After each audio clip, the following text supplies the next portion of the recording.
Ini Paris, tahun 1840, sebuah kota di mana cahaya dan kegelapan bertemu. Cahaya menerangi jalan-jalan besar yang megah, tapi di balik kemegahan itu, tersembunyi kegelapan. Di lorong-lorong sempit, bayangan menari. Kemiskinan dan keputusasaan mencekik mereka yang terlupakan. Di sini, kejahatan berkuasa. Udara dipenuhi misteri.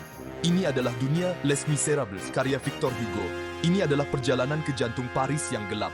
Sebuah perjalanan ke sudut tergelap jiwa manusia. Bersiaplah untuk terkejut. Bersiaplah untuk berubah. Anda tidak akan pernah sama lagi.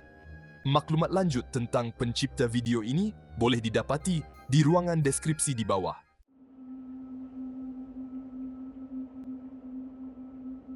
Ada bisikan di lorong-lorong gelap. Rodolphe, kata mereka. Dia sebenarnya seorang putera, tetapi tiada siapa yang tahu. Dia berjuang menentang ketidakadilan. Dia adalah wira bagi orang-orang yang terlupakan. Dia membawa cahaya ke tempat-tempat paling gelap di Paris. Suatu hari, Rodolphe bertemu dengan Goualos. Dia seorang wanita muda yang menginginkan kehidupan yang lebih baik. Jalan mereka bersilang dan hidup mereka berubah selamanya. Tetapi, mereka harus berhati-hati. Bahaya sentiasa mengintai dalam bayang-bayang. Mampukah Rodolphe dan Goualos mengelak bahaya yang semakin menghampiri?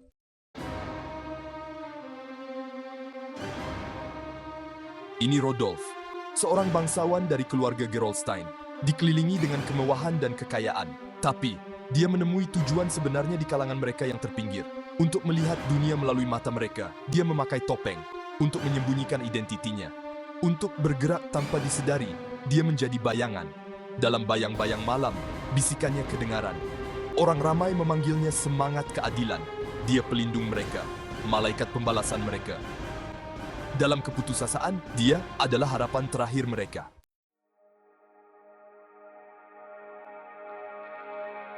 Rodolphe ada dua kehidupan.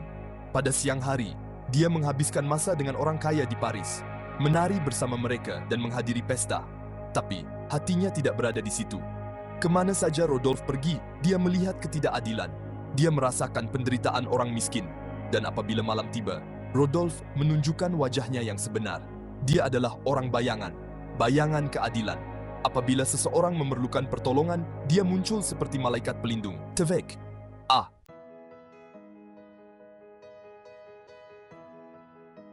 Hati yang suci. Rodolphe didorong oleh keinginan yang kuat untuk menegakkan keadilan.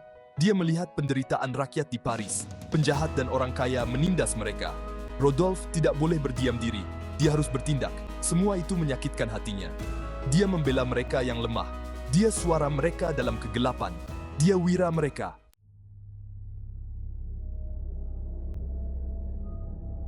Kegelapan menyelubungi malam dan kabus menyelimuti jalanan.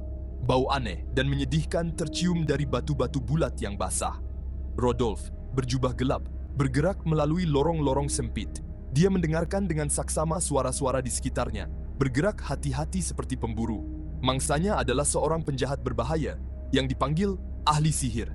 Seorang lelaki jahat yang mengancam yang lemah dan tidak berdosa. Dan korban berikutnya hanyalah seorang gadis berusia 16 tahun yang dipanggil Bunga Jalanan. Seorang gadis yang lembut, berjuang untuk bertahan hidup dalam kotoran dan kemiskinan, seperti bunga yang lembut.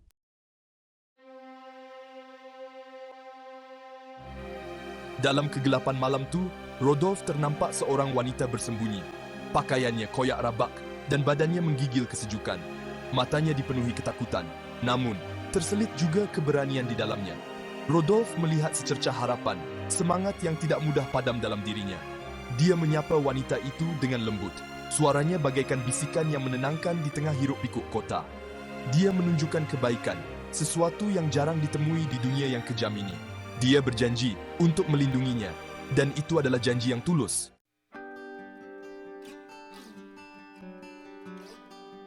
Semasa Rodolphe berjalan melalui lorong-lorong Paris yang sesak, dia merasakan satu ikatan terjalin antara mereka. Dia memang bersikap waspada, tertutup, tetapi Rodolphe memahaminya. Dia melihat kesakitan di mata Goualos, luka yang ditinggalkan oleh penderitaan. Tetapi, dia juga melihat kekuatan dalam dirinya, ketabilan dalam menghadapi kesusahan. Goualos mengingatkan Rodolphe tentang keberaniannya sendiri, tentang tekad bersama mereka untuk memperjuangkan keadilan.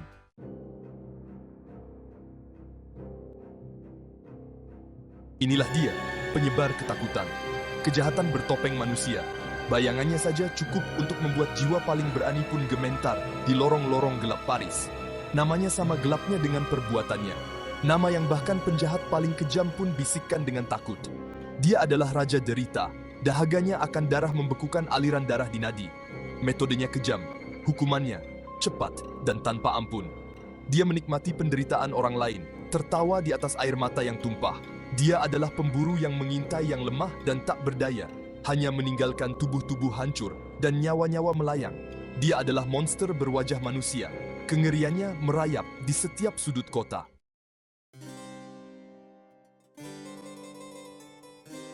Dalam pencariannya akan kebenaran, Rodolphe semakin jauh memasuki labirin kota Paris. Di setiap sudutnya tersembunyi sebuah rahasia. Di balik setiap bayangan, sebuah kisah yang tak terungkap.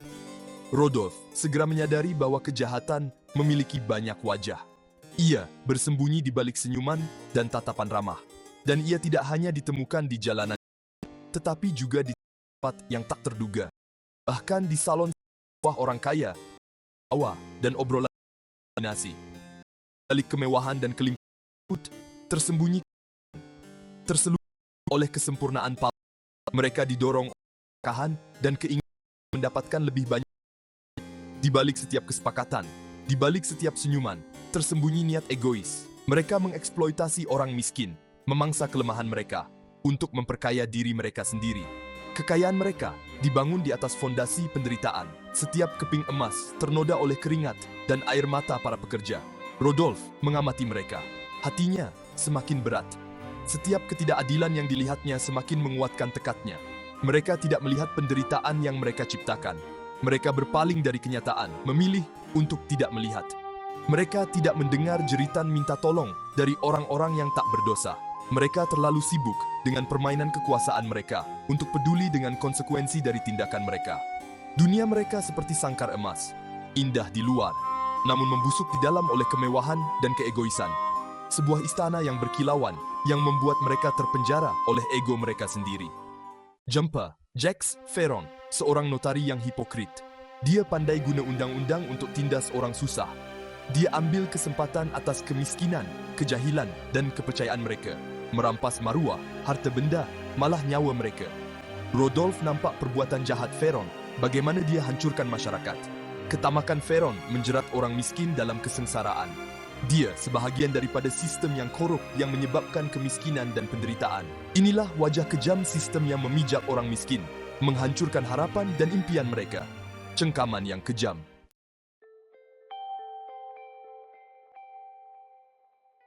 Bahagian 3. Kebangkitan penentangan. Namun, Rodolphe tidak berputus asa. Dia bertekad untuk mendedahkan sistem yang korup dan mencari kebenaran. Menggunakan kekayaan, pengaruh dan kenalannya, dia berjuang untuk keadilan. Dia menjadi suara bagi mereka yang tidak bersuara. Dia meruntuhkan tembok penghalang satu persatu sehingga penderitaan orang miskin tidak dapat diabaikan lagi. Dia tahu perjalanan ini tidak akan mudah. Orang kaya telah lupa tanggung jawab mereka dan kuasa mereka terlalu kuat. Namun, benih pemberontakan telah disemai dan Rodolphe bertekad untuk menjaganya. Walaupun ia bermakna mengorbankan segalanya, seperti gema dari masa lalu. Takdir telah menenun kisah yang pilu. Setiap benangnya terjalin dengan kepedihan dan rahsia. Siasatan Rodolphe mengungkap kebenaran yang lebih pahit daripada yang dapat dibayangkannya. Setiap halaman bagaikan kepingan teka-teki yang tersingkap. Gadis yang dijanjikannya untuk dilindungi, La Goualeuse, adalah sebahagian daripada dirinya. Penemuan ini mengubah segalanya. Masa lalunya, masa depannya, semuanya. Kebenaran itu menghantamnya bagai sambaran petir di siang bolong. Masa lalunya menerobos masuk ke masa kini dengan kekuatan yang tak terbendung. Kenangan yang cuba dipendamnya kembali seperti hantu yang haus akan pembalasan. Dia teringat pada hari di mana dia kehilangan cintanya. Hari yang hanya membawa kepedihan dan keputusasaan. Anak perempuan mereka yang masih kecil direnggut dari mereka. Rasa sakit itu tak pernah hilang. Kenangan yang telah lama terpendam kini muncul bagai air bah. Penyesalan dan rasa bersalah menguasainya. Setiap wajah, setiap emosi, semuanya membisikkan kebenaran yang sama. Dia gagal menyelamatkannya. Pikiran itu mencabik-cabik dirinya. Cinta mereka tidak cukup kuat untuk melindunginya dari kegelapan. Dia merasa tak berdaya, hancur oleh rasa bersalahnya sendiri. Tapi sekarang, setelah sekian lama, takdir memberinya kesempatan kedua. Kesempatan untuk menebus kesalahannya, untuk memperbaiki kesalahan, dan menemukan kedamaian. Sos, anak hilang, ayah ditemui. Paris pada abad ke-19. Sebuah kisah menyentuh hati bakal bermula. Goualos, seorang gadis muda yang dibesarkan dalam kemiskinan di Paris. Dia mencari tempatnya di dunia. Bertahun-tahun, dia bergelumang dengan kemiskinan, kesepian, dan kehidupan yang sukar. Tapi, kini, muncul seorang penyelamat misteri dalam hidupnya. Seorang lelaki yang hanya dikenali sebagai D, memberinya sinar harapan. Dia muncul dari bayang-bayang untuk melindunginya. Lelaki ini, insan yang dia kagumi, yang dia percayai, ternyata adalah ayahnya. Hubungan yang tak pernah terbayangkan. Ketakutan dan kebingungan menyelubungi Goualos. Setelah bertahun-tahun menderita, bagaimana dia bisa menerima kenyataan ini? Bolehkah dia mempercayai lelaki ini dan membiarkan dirinya mengimpikan kehidupan tanpa derita? Kehidupan di mana dia akhirnya menemui kedamaian dan keselamatan. Rodolphe melihat keraguannya, ketakutan bahwa peluang ini juga akan dirampas darinya. Dia memahami ketakutan dan keraguannya. Dia berjanji akan mendapatkan kepercayaannya, memberinya kasih sayang, dan menebus masa yang hilang. Dia meyakinkannya bahwa dia tidak lagi sendirian. Dia menunjukkan kepadanya erti sebuah keluarga, betapa pentingnya memiliki tempat bergantung, dan bahwa cinta lebih kuat daripada segala rintangan.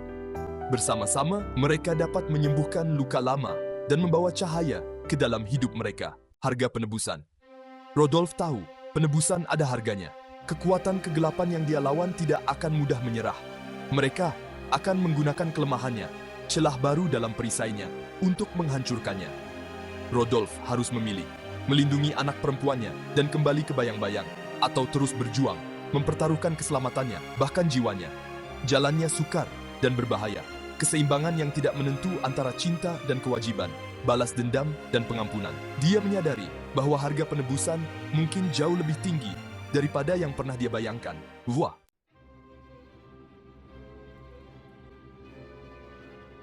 Inilah Paris, di mana kejatuhan dan kemewahan hidup berdampingan. Ini adalah kisah tentang kegelapan dan cahaya, tentang keputusasaan dan harapan. Eugène Sue menunjukkan kepada kita wajah sebenar Paris pada abad ke-19. Dia menunjukkan jurang yang besar antara kaya dan miskin, antara kebaikan dan kejahatan. Perjalanan Rodolphe adalah contoh yang baik tentang apa yang dapat dicapai oleh seorang individu. Seseorang yang didorong oleh belas kasihan dan keinginan untuk keadilan boleh mengubah dunia. Dia tidak takut untuk turun ke tempat yang paling gelap untuk melawan kejahatan. Dia memberikan harapan kepada mereka yang dilupakan oleh masyarakat. Tindakannya menyalakan api di hati orang ramai, api yang mengancam asas ketidakadilan.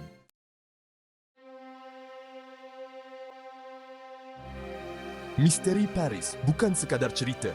Ia seperti cermin yang mencerminkan realiti kita. Dunia di mana jurang antara kaya dan miskin sangat jelas.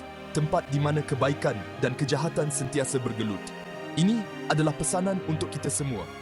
Untuk ingat bahawa setiap daripada kita mempunyai peranan dalam mencari keadilan. Eugène Sue mengajak kita untuk membuka mata, untuk melihat ketidakadilan di sekeliling kita. Bukan untuk melawan yang salah, tetapi untuk mempertahankan yang benar.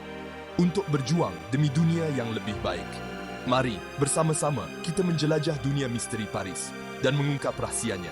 Biarkan diri anda terpesona dengan kekuatan karya agung ini yang masih relevan hingga kini. Dan seperti gema, The Mysteries of Paris masih terngiang-ngiang dalam diri kita, meninggalkan lebih dari sekadar cerita. Seperti cermin, ia menunjukkan kepada kita sisi gelap dan terang masyarakat kita. Ketidaksamaan dan pertempuran abadi antara kebaikan dan kejahatan tidak hanya terdapat dalam novel. Ia juga wujud dalam dunia kita hari ini. Cerita ini adalah seruan untuk bertindak. Ia mendorong kita untuk mengenali ketidakadilan di sekitar kita, mempersoalkan status quo, dan memperjuangkan dunia yang lebih adil dan saksama. Karya Hugo melampaui batas waktu, mendorong kita semua untuk bergabung dalam perjuangan abadi ini. The Mysteries of Paris bukan sekadar cerita. Ia adalah warisan yang sentiasa mengingatkan kita tentang kuasa kesusastraan untuk mencetuskan perubahan. Selami ke dalam Mysteries of Paris, temui rahsia yang nikmati keabadian karya ini dan bebaskan imajinasi anda. Ebilis, terima kasih kerana menonton. Jika anda menikmati pengembaraan ini melalui warna-warni Paris, tekan suka, langgan saluran ini dan kongsikan dengan yang lain. Sokongan Anda memberi kami kekuatan untuk terus berkarya.